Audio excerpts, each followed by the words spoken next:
and welcome back to the Shutter Sports Refresh, your weekly spot for all of the most important news in sports from the past week.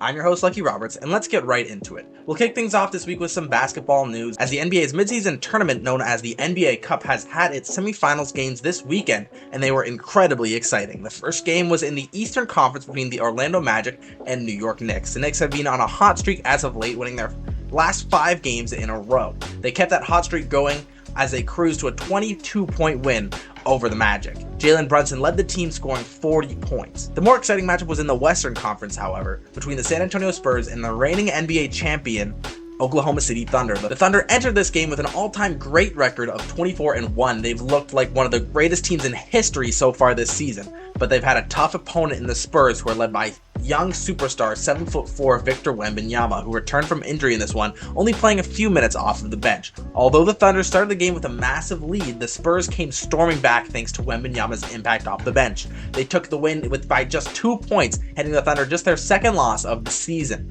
That means the Spurs will move on to face the Knicks in the NBA Cup Finals. That game goes down tomorrow night.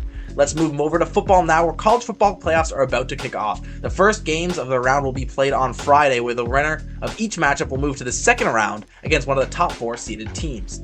Alabama takes on Oklahoma, and the winner will play Indiana. Miami will take on Texas A&M, and the winner will play Ohio State. Tulane will take on Ole Miss, the winner playing Georgia. And finally, JMU taking on Oregon, the winner playing Texas Tech. We'll make sure to tune into the refresh next week to find out the results of those games. While we're on the topic of football, let's dive into the biggest games in the NFL this week. We're now just 3 weeks away from the playoffs. The Denver Broncos took down the Green Bay Packers in a big win, 34-26. The win secured a playoff spot for the Broncos, making the first team in the NFL to have a confirmed spot. The team has been red hot this season, winning 11 of their last games and looking like a contender for the Super Bowl. While the game was great for the Broncos, the Packers had some unfortunate luck on the losing end. Their best defender, Micah Parsons, tore his ACL during the game and will now undoubtedly sit out for the rest of the season. That's a huge loss for the Packers, who also have some Super Bowl ambitions of their own.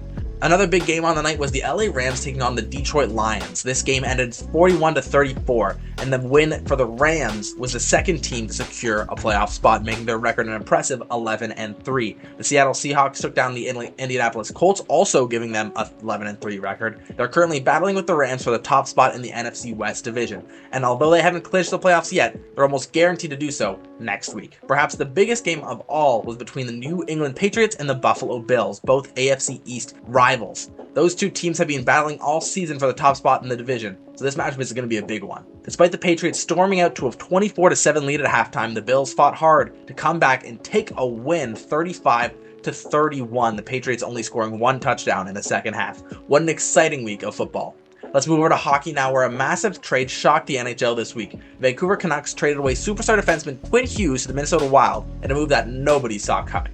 The Canucks have gotten off to a very slow start this season, sitting with the worst record in the Pacific Division at 12-17. With their team performance tanking and contract negotiations with Hughes not really working out for them, the Canucks decided that their best solution would be to trade away the star defenseman. In return, the Canucks received 3 up-and-coming prospects along with a first-round pick in this year's draft. Not a bad return for the superstar, but still a pretty shocking move.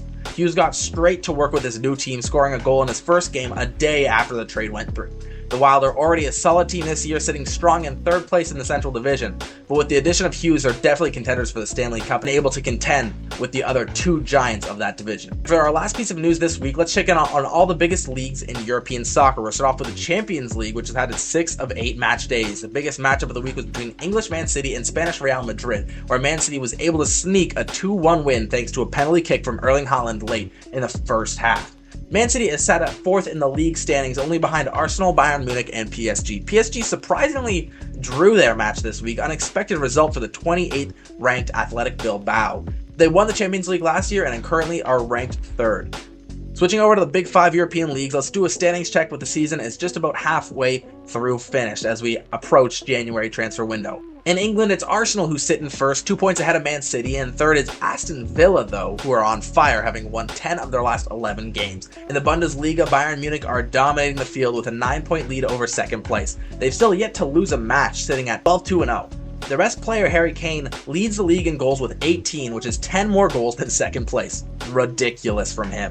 In La Liga, Barcelona is currently in first with a 4-point lead over second place Real Madrid. It'll be an interesting battle to see which of the two ends up in the top spot of the standings here.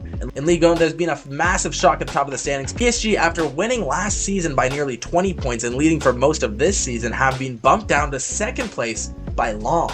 They've won their last 6 games in a row and are currently 1 point ahead of PSG. The team just finished in 8th last year and haven't really been great historically, making a massive jump in the standings. Led by midfielder Adrien Thomasin, they're looking to win their first Ligue 1 championship since 1998.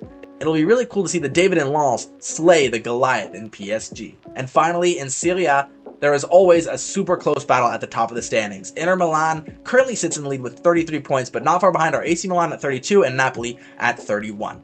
And that will do it for this week's episode of the Shutter Sports Refresh. I've been your host, Lucky Roberts, and I hope you learned something today. You can now check us out on our new Instagram account at Shutter Sports Refresh right here. On that, we'll be breaking down all the most important news as it happens, not just in a weekly refresh. So if you want to be updated faster, make sure to check us out. You can also check me and the writer for this episode, Finn Noel, on Instagram right here. Thanks for watching.